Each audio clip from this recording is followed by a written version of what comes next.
The first time Commander Zethkri heard about humans, he laughed. It was a sound that echoed through the command chamber of the Galactic Defense Fleet's flagship, causing several of his officers to exchange worried glances. In the 300 cycles since the Galactic Alliance had formed, no species had ever made the commander laugh during a strategic briefing. It was not a good sign. Humans? Zethkri's four eyes focused on the holographic display showing the new species' homeworld. These mammals believe they can contribute to our war effort against the Void Swarm? Lieutenant Veltar, a young Zephyrian with silver scales that shimmered nervously, cleared her throat. Sir, the preliminary reports suggest they have some unusual qualities. Their planet has survived multiple extinction events, and their species shows remarkable adaptability. Zethkri's mandibles clicked in what passed for amusement among his kind. The Void Swarm has consumed 17 star systems. They've torn apart civilizations that had mastered space travel for millennia before these humans even discovered fire. And, you think adaptability will help? The hologram shifted, showing Earth in all its blue and green glory. It looked peaceful, almost primitive compared to the gleaming metal worlds of the core systems. No orbital defense platforms. No planetary shields. No massive space elevators reaching into the void. Just a small, wet rock with creatures that had barely learned to leave their atmosphere. The humans have agreed to send a single ship to join the defense of the Corvin system, Veltar continued, her voice growing smaller. They call it a gesture of goodwill. One ship. Zethkri's laugh died in his throat. Against a force that destroyed the entire hegemony navy. How generous of them. The Corvin system was the next target. Everyone knew it. The Void Swarm moved in a predictable pattern, consuming everything in their path before moving to the next cluster of inhabited worlds. 3 billion Corvins lived there, along with countless other species who had fled the Swarm's advance. If Corvin fell, the path to the Alliance's core worlds would be wide open. Zethkri had assembled the largest fleet in galactic history to defend it. Ships from 57 different species, each bringing their own weapons, tactics, and technologies. The proud Thanari with their ships that could phase through solid matter. The logical Zentauri with their predictive combat algorithms. The fierce Krillian warriors who fought with an honor code older than most stars. Together, they represented the pinnacle of galactic military might. And now they were joined by one human ship. What do we know about their vessel? Zethkri asked, mostly out of professional curiosity. Specifications, armaments, crew size? Veltar's scale shifted to a pale blue, indicating uncertainty. The humans have been reluctant to share detailed information. They say their ship is called the Indomitable and that it carries a crew of 800. Beyond that. She gestured helplessly. 800. Zethkri pondered this. It was a reasonable crew size for a destroyer, perhaps a light cruiser. Nothing that would make a significant difference in the coming battle, but not embarrassingly small either. At least the humans weren't completely delusional about their capabilities. The tactical display updated, showing the current positions of the defense fleet. Over 3,000 ships arranged in concentric defensive shells around the Corvin system. Each shell was designed to slow the swarm, to make them pay for every meter of space they claimed. It was a strategy born of desperation and the bitter lessons learned from previous defeats. When will the human ship arrive? Zethkri asked. They've been in system for 2 days, sir. Waiting for permission to join the formation. Zethkri's primary eyes widened in surprise. They've been here for 2 days and I'm only hearing about this now? The communications officer initially classified them as a supply vessel, Veltar admitted. Their ship doesn't match any known military configuration in our databases. This was becoming more interesting. Zethkri had commanded fleets for over 2 centuries, had fought against pirates, rebels, and the occasional rogue AI. In all that time, he had never encountered a military vessel that didn't immediately identify itself as such. Ships were built for war or they were built for peace. There was no middle ground in space. Show me this human ship, he commanded. The main display shifted, focusing on a small section of space near the system's edge. For a moment, Zethkri thought there had been an error. The object floating there looked nothing like any warship he had ever seen. It was roughly cylindrical, with strange protrusions and what appeared to be rotating sections. No elegant curves or fearsome spikes. No weapons visible from this angle. It looked like exactly what his communications officer had thought it was, a cargo hauler. "This is their military vessel?" Zethkri asked. "According to their transmissions, yes, sir. The UNS Indomitable, representing the United Nations of Earth." Zethkri studied the strange ship more carefully. It was large, he realized. Larger than he had initially thought. The lack of familiar design elements had thrown off his sense of scale, but now he could see that it was easily the size of a heavy cruiser, possibly larger. The strange protrusions began to make more sense as he imagined them as sensor arrays, communication dishes, and docking bays. But where were the weapons? Have they responded to our standard tactical questionnaire? Every ship in the fleet had to provide detailed information about their capabilities. It was essential for coordinating the defense. They submitted a form, but Veltar hesitated. "Perhaps you should read it yourself, sir." A data tablet materialized in front of Zethkri, displaying the human ship's tactical assessment. He read it twice before his mandibles began clicking again, this time in bewilderment rather than amusement. Primary armament, various. Secondary armament, classified. Defensive systems, yes. Maximum acceleration, sufficient. Crew specializations, problem solving. Problem solving? Zethkri read aloud. They list their crew's primary specialization as problem solving? The form also includes a note, Veltar added quietly. It says, "We're here to help however we can. Just point us toward the enemy." The absurdity of it struck Zethkri like a physical blow. These humans, these newcomers who had achieved space travel just decades ago, were offering to help fight an enemy that had terrorized the galaxy for years. An enemy that had destroyed civilizations older than their entire species. And they were doing it with cheerful confidence, as if the Void Swarm was simply another problem to be solved. "Sir?" Veltar's voice broke through his thoughts. "What are your orders regarding the human vessel?" Zethkri looked at the tactical display again. The defense fleet was as ready as it would ever be. Sensors indicated the Void Swarm would arrive within 48 hours. Every ship, every crew member, every weapon would be needed in the coming battle. Even if the humans could only serve as a distraction, buying precious seconds for the real warships to maneuver, their sacrifice might have value. Assign them to the outer perimeter, he decided. Grid Section 77 Alpha. If they're determined to join this fight, we might as well let them see the enemy coming. Grid Section 77 Alpha was the traditional position for observer vessels and non-combatants. Far enough from the main battle to avoid immediate destruction, but close enough to witness the fury of the Void Swarm. It was where the humans would learn what real war looked like. It was where they would understand the magnitude of their mistake. As the orders were transmitted, Zethkri found himself wondering about these humans. What kind of species looked at the greatest threat in galactic history and decided to help? What drove them to travel across the stars to fight for people they had never met? Were they brave, or simply too ignorant to understand the danger? The answer, he suspected, would become clear soon enough. Hours passed as the fleet made final preparations. Weapons were charged, shields were calibrated, and prayers were offered to dozens of different gods. Zethkri walked through the ship, speaking with his officers, reviewing tactical plans one final time. Everything that could be done had been done. Now there was only the waiting. It was during this time that Lieutenant Veltar approached him with another update about the human ship. "Sir, the humans have sent an additional communication. They're requesting permission to speak with you directly." "Me specifically?" Zethkri was surprised.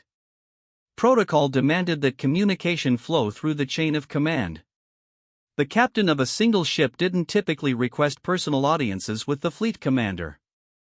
They say it's urgent, and that it concerns tactical information about the Void Swarm. This was unexpected. The Alliance's best xenobiologists and military analysts had been studying the swarm for years. The idea that a species which had only recently learned of their existence could provide new tactical information was almost laughable. Almost. Very well, Zethkri decided. Put them through. The main screen flickered, replacing the tactical display with the image of a human face. Zethkri had seen humans before in the diplomatic archives, but this was his first real-time conversation with one. The creature was smaller than he had expected, with pale skin and short gray hair. Its eyes were an unusual blue color, and they seemed to focus on him with an intensity that was somehow unsettling.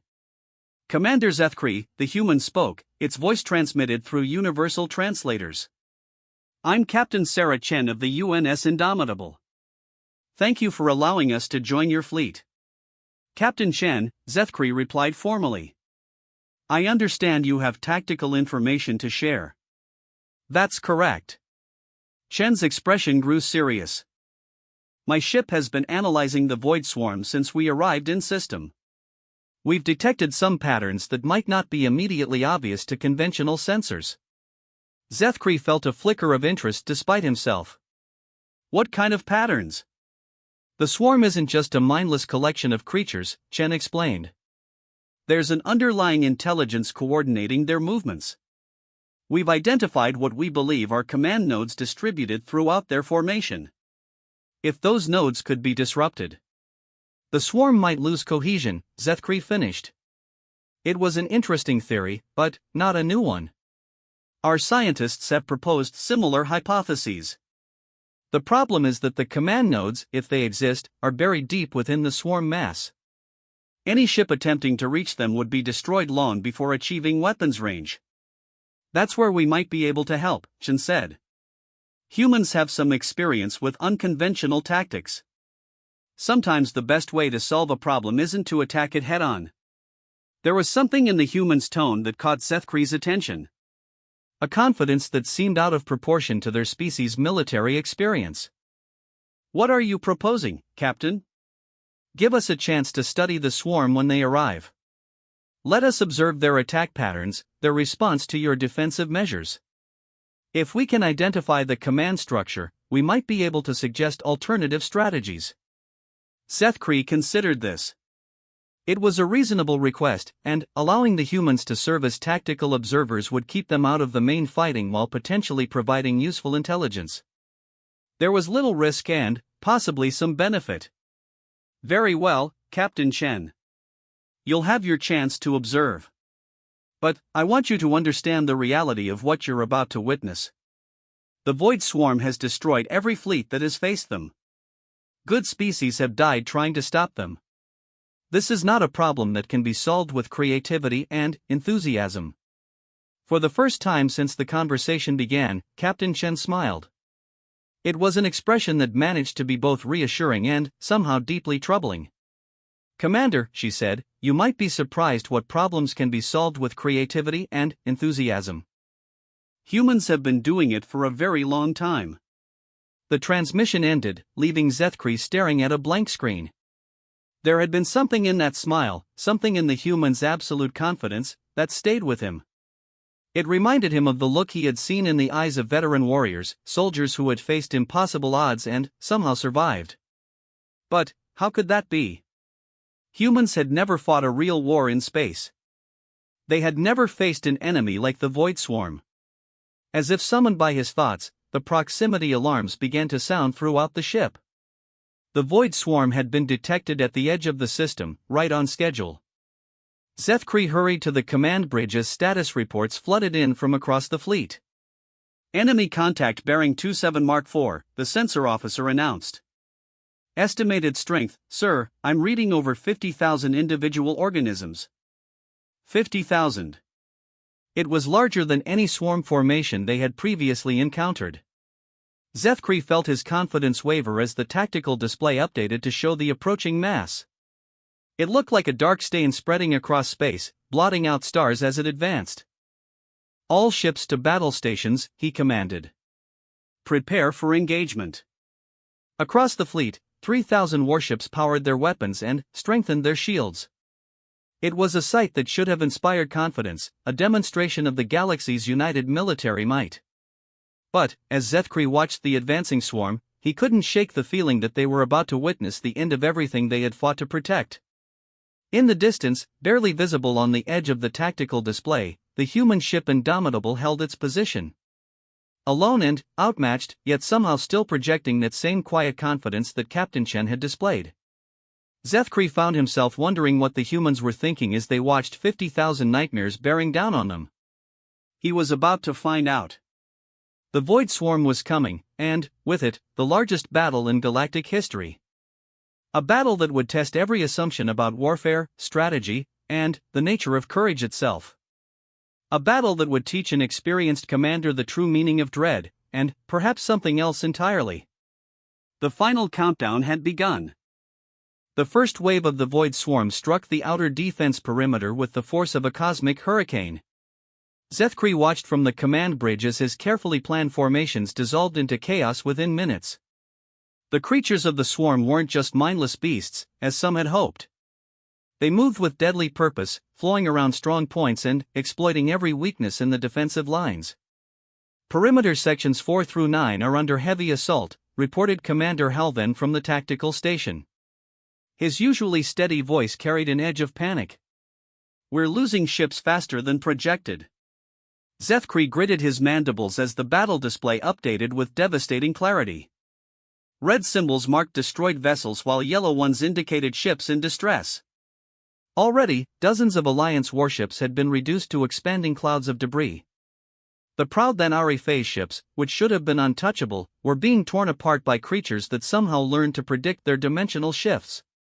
The Centauri battle computers, programmed with thousands of tactical scenarios, offered no solutions for an enemy that defied all conventional logic. "Sir, the Krillian Honor Guard is requesting permission to break formation and engage the enemy directly," Halven announced. "Denied," Zethkri snapped. "If they abandon their positions, the entire left flank will collapse." But, even as he spoke, he watched several Krillian vessels peel away from their assigned coordinates, their warrior crews unable to resist the call to glorious battle.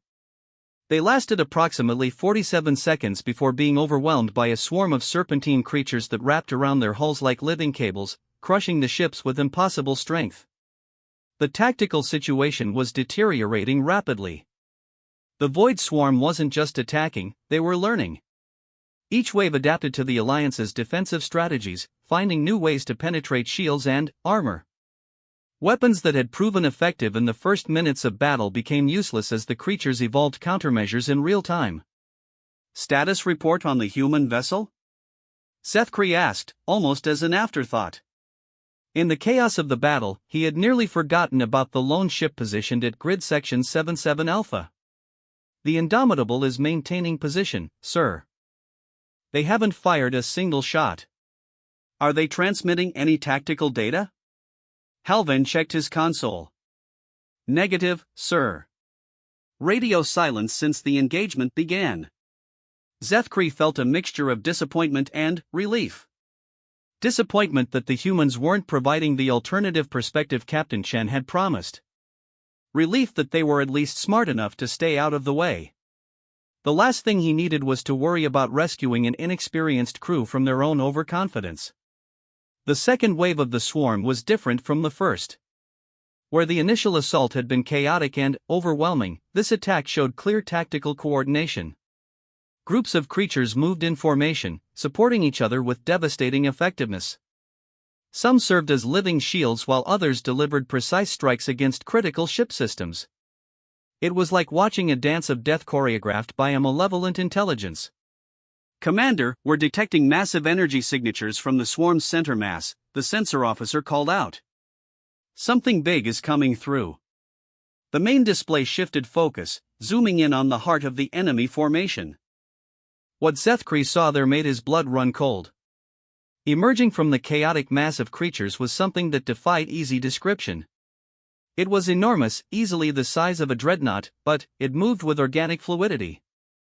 Tentacles the length of destroyers writhed around a central body that seemed to be composed of living darkness. As he watched, smaller creatures detached from its surface like spores, immediately joining the assault on his fleet. "Command vessel," he whispered. "It's a command vessel." The implications hit him immediately. If Captain Chen had been correct about the swarm having command nodes, this creature was clearly one of them. But it was also utterly beyond the reach of his weapons. Surrounded by thousands of guardian organisms and protected by what appeared to be some form of energy field, it might as well have been on the other side of the galaxy. The arrival of the command creature marked a new phase of the battle. The swarm's attacks became even more coordinated, with different species of creatures working together in ways that maximized their collective effectiveness. Zethkri watched his battle plan fall apart as formations that should have held for hours crumbled in minutes. "Sir, we're receiving a transmission from the human ship," Halvan announced suddenly. "Put it through." Captain Chen's face appeared on a secondary screen, and Zethkri was surprised to see that she looked calm, almost serene. Behind her, he could glimpse other humans working at stations, their movements quick but controlled. There was no panic, no desperation. They looked like they were solving a particularly interesting puzzle. "Commander Zethkri," Chen said without preamble. "We've completed our analysis of the swarm's command structure. You're right about the command nodes, but they're not what you think they are." "Captain, this isn't the time for theoretical discussions," Zethkri replied tersely. "We're losing the battle." "Actually, sir, this is exactly the time for this discussion." "The creature you've designated as a command vessel? It's not giving orders to the swarm. It's receiving them." Zethkri paused, his attention suddenly focused entirely on the human captain. "Explain."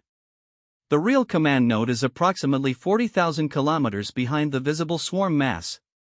It's not organic. Our sensors are detecting an artificial structure, something that's been heavily shielded and disguised. The creature you can see is just a relay, a biological communications hub." This was information that could change everything, but Zethkri couldn't see how it helped. "Even if you're correct, Captain, that command node is completely unreachable. We'd have to fight through the entire swarm to get to it."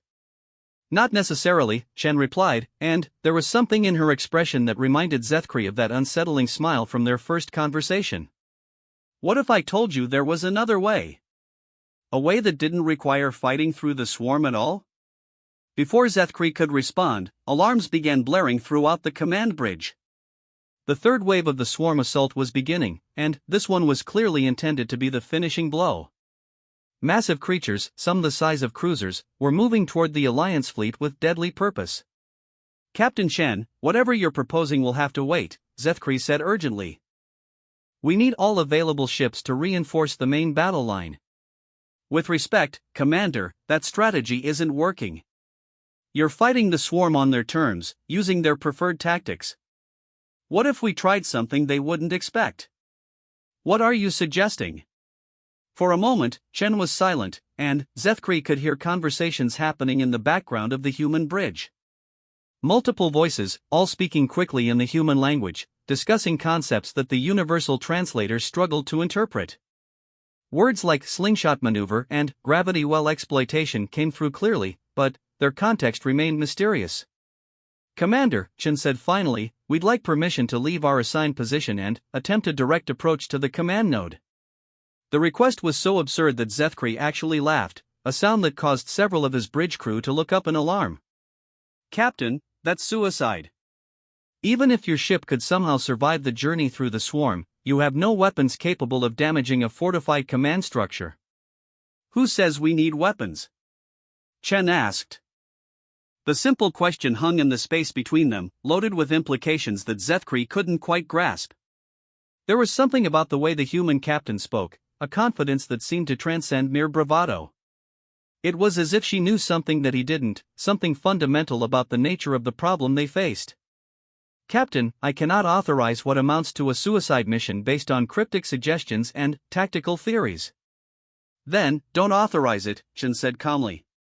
"We're volunteers, remember? We came here to help however we could. Sometimes helping means taking risks that others can't afford to take."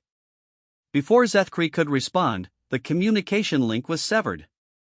On the tactical display, he watched as the human ship began to move. But, instead of heading toward the battle lines or attempting to flee the system, the Indomitable was accelerating on a course that would take it directly into the heart of the swarm. "Sir, should we order them to return to position?" Hal then asked.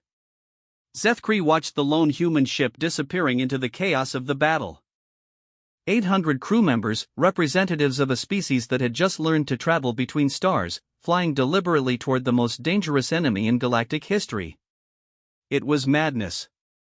It was heroic. It was completely incomprehensible. "No," he said quietly. "Let them go. If they want to die for our cause, the least we can do is witness their sacrifice." But, as the Indomitable vanished from his primary sensors, swallowed by the mass of enemy creatures, Zethkri found himself hoping that Captain Chen's confidence hadn't been misplaced. The battle for the Corvin system was far from over, and he was beginning to suspect that the humans might have more to offer than anyone had imagined. The swarm's third wave struck the Alliance lines with unprecedented fury.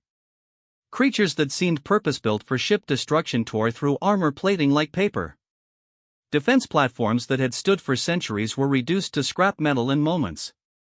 The careful formations that had taken months to plan dissolved into desperate melee combat as individual ships fought for survival.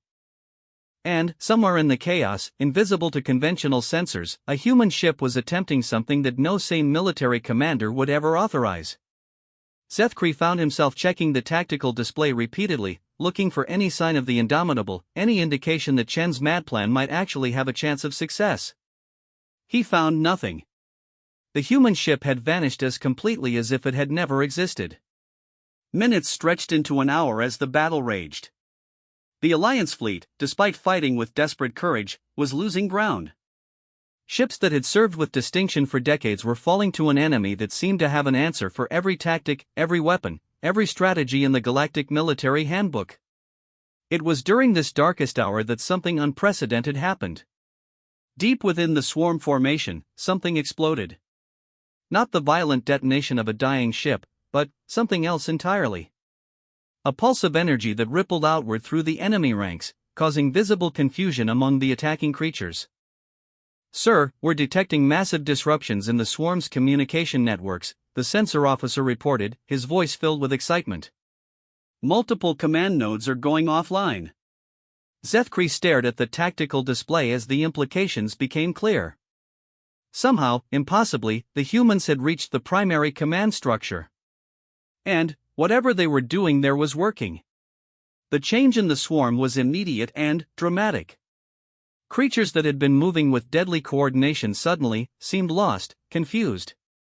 Some continued their attacks, but many simply stopped, floating in space as if waiting for orders that would never come.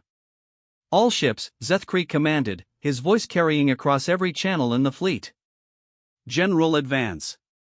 Press the attack while they're disrupted." The Alliance fleet surged forward, taking advantage of the swarm's confusion to inflict devastating damage. Ships that had been on the verge of destruction suddenly found themselves able to fight back effectively. The tide of battle was turning. But, even as victory seemed possible, Zethkri couldn't stop thinking about the human ship lost somewhere in the chaos. 800 beings who had traveled across the galaxy to help strangers fight an enemy they had never seen. Who had flown deliberately into certain death because they believed it was the right thing to do. The battle continued to rage, but, for the first time since the swarm had arrived, Commander Zethkri allowed himself to hope. And, in that hope, he began to understand something about courage that would stay with him for the rest of his very long life. The humans had kept their promise. They had found a way to help. The question now was whether anyone would survive to appreciate what they had accomplished. The silence that followed the disruption of the swarm's command network was more unnerving than the chaos that had preceded it. Across the battlefield, thousands of creatures that had been attacking with coordinated fury suddenly stopped moving. Some continued to drift forward on momentum alone, while others seemed to curl in on themselves like sleeping predators. The sudden shift from orchestrated violence to eerie quiet left every member of Zethkri's fleet uncertain about what to do next. Sensor readings, Commander, reported Lieutenant Veltar, her scales now shifting through colors that indicated both relief and deep confusion. The majority of swarm organisms have ceased aggressive actions. Life signs are stable, but they appear to be in some kind of dormant state. Zethkri studied the tactical display with the eye of someone who had seen too many battles to trust apparent victory. The swarm creatures weren't dead, merely inactive. Whatever the humans had done to disrupt their command structure had been effective, but there was no way to predict how long the effect would last. For all he knew, backup command systems could reactivate at any moment, throwing 50,000 predators back into coordinated assault mode. Maintain defensive positions, he ordered. All weapons remain hot. This could be temporary. The words had barely left his mandibles when new contacts appeared on the long-range sensors. At first, Zethkri assumed it was another wave of swarm reinforcements, but the signature readings were all wrong. These objects were moving too slowly, too deliberately, and they were coming from the wrong direction entirely. "Sir, we're detecting approximately 200 new vessels approaching from Galactic South," the sensor officer announced. "Configuration unknown, but the energy signatures they're similar to the human ship." 200 ships. Zethkri felt his primary heart skip a beat as the implications sank in. Humans had told the Alliance that the Indomitable was their only contribution to the defense, a single gesture of goodwill from a species that was still learning about galactic politics. The idea that they had an entire fleet hidden somewhere in the system challenged everything the Alliance thought they knew about Earth's military capabilities. "Are you certain about those readings?" Zethkri asked. "Positive, sir. And we're receiving a transmission on standard Alliance frequencies." The main screen flickered to life, showing the bridge of what was clearly another human vessel. But, where Captain Chen had commanded from a relatively small, cramped space, this ship's command center was vast and sophisticated.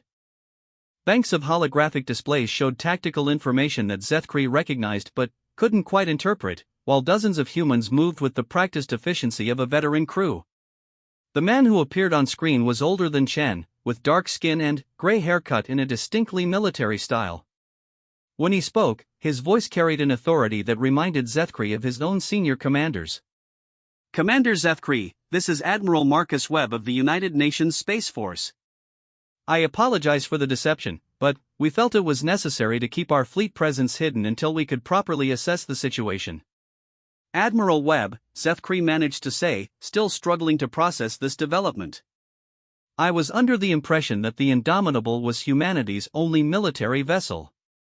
"The Indomitable is our only ship equipped for long-range exploration and first contact scenarios," Webb explained. "The rest of our fleet is designed for different purposes." Captain Chen volunteered to make initial contact because her ship and crew are specialists in unconventional problem-solving. "The rest of us are specialists in more traditional military applications." As Webb spoke, the approaching human fleet began to resolve into individual ships on the tactical display. They were larger than Zethkri had expected, and their configurations were unlike anything in the Alliance military database. Where most galactic warships followed similar design principles, optimized for speed, firepower, or defense, these human vessels seemed to have been built according to completely different priorities. "Admiral, while I appreciate the arrival of reinforcements, I should inform you that the immediate threat appears to have been neutralized," Zethkri said. "Captain Chen's mission to disrupt the swarm's command structure appears to have been successful." Webb's expression grew somber. "Commander, I'm afraid you may be celebrating prematurely. Our long-range sensors are detecting something that your equipment might not be picking up yet. The command structure that Sarah disrupted was only a local node. There's something much larger operating from outside this system." The words hit Zethkri like a physical blow. The idea that the massive command creature they had observed was merely a local coordinator for an even larger intelligence was almost too terrible to contemplate. If Webb was correct, then the dormant state of the swarm creatures was indeed temporary. When the primary command system re-established contact, the assault would resume with renewed fury. "How long do we have?" Zethkri asked. "Based on our analysis of similar command networks, probably 6 to 8 hours before the primary controller adapts to the loss of the local node." When that happens, the swarm will wake up, and they'll be much harder to disrupt a second time. 6 to 8 hours. It wasn't enough time to evacuate 3 billion Corvins, but it might be enough time to organize a more effective defense. Assuming, of course, that 200 human ships could make a significant difference against an enemy that had just shrugged off the combined might of the largest alliance fleet in history. "What do you propose, Admiral?" Seth Cree asked. Webb's smile was remarkably similar to the one Captain Chen had shown earlier. Confident, slightly unsettling, and carrying implications that Zethkree couldn't quite grasp. "We're going to do what humans do best, Commander. We're going to cheat." Before Zethkree could ask for clarification, the communication ended and the human fleet began to deploy in a pattern that made no tactical sense whatsoever. Instead of forming defensive lines or establishing overlapping fields of fire, the ships spread out in what appeared to be completely random positions. Some moved toward the dormant swarm, while others headed for empty space. A few even began approaching Alliance vessels, transmitting requests for permission to dock. "Sir, the humans are requesting to send technical teams aboard our ships," Halvan reported. "They say they need to install some kind of modification to our weapons systems." Modifications? Zethkree was growing tired of human surprises. "What kind of modifications?" "They won't say, sir. They claim it's necessary for the success of their plan, but they refuse to provide technical specifications." The request was unprecedented. In the history of the Alliance, no species had ever asked to modify another's weapons systems during an active combat situation. The security implications alone should have made acceptance impossible. But, as Zethkree looked at the tactical situation, he realized that conventional security concerns had become irrelevant. The Alliance fleet was facing annihilation. If the humans had a plan that might change the outcome, refusing to cooperate would be criminally stupid. Grant the requests, he decided. "But I want security teams monitoring every human technician. Any sign of sabotage, and we revoke their access immediately." What followed was the strangest hour in Zethkree's long military career.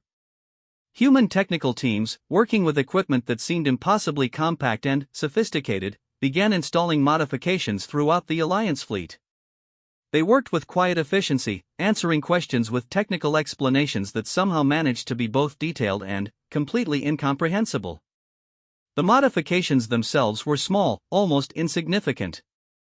Tiny devices attached to power couplings, software updates that appeared to do nothing more than adjust targeting algorithms, and strange crystalline components that the humans insisted would improve energy coherence.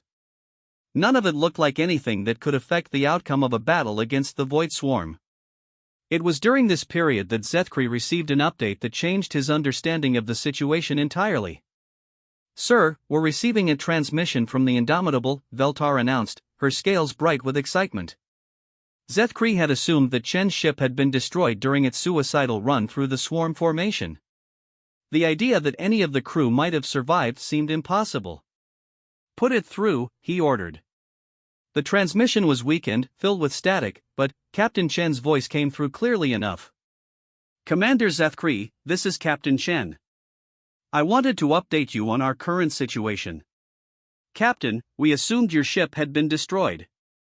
What's your status?" "We're currently located inside the swarm command node," Chen replied casually, as if she were reporting routine patrol findings. "It's quite fascinating, actually. The structure is partially organic, partially artificial. The technology here is unlike anything in our databases." "Inside the command node?" Zethkree repeated, certain he had misunderstood. "How is that possible?" "Well, it turns out that the swarm's builders never considered the possibility of someone approaching their command structure from inside a Trojan horse. The node's defenses are designed to keep enemies out, not to detect threats that are already inside." "Trojan horse?" "An old human strategy, Commander. Sometimes the best way to capture a fortress is to get invited inside. We've been broadcasting false swarm communications for the past hour, convincing the automated systems that we belong here. It's bought us time to study the command structure and identify its critical vulnerabilities." Zethkree felt something that might have been hope beginning to stir in his chest. Can you destroy it? Destroy it? Shen sounded almost offended by the suggestion.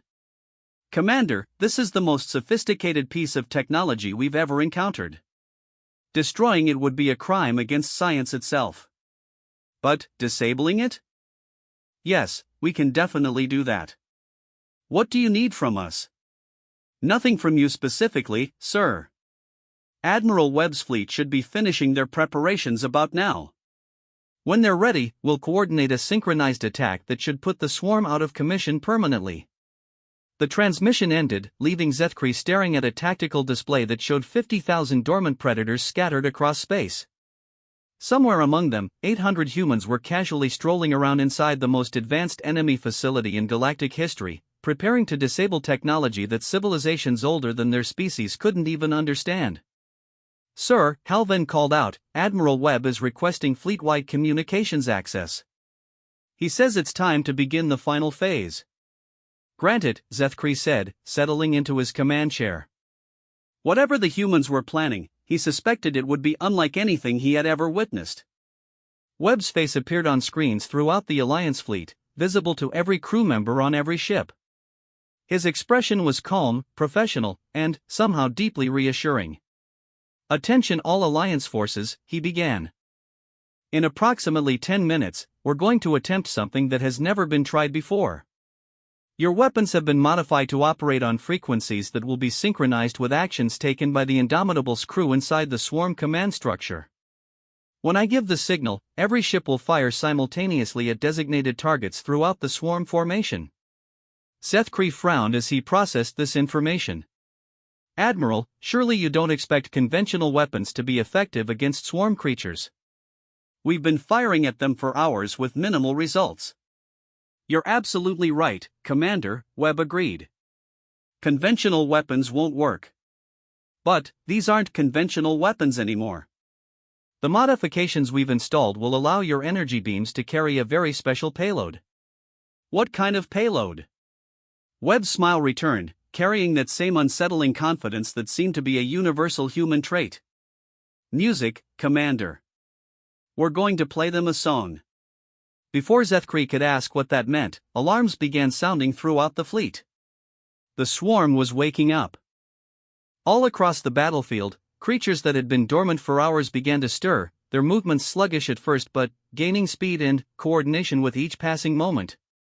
The primary command system had re-established contact with the local node. The final battle was about to begin.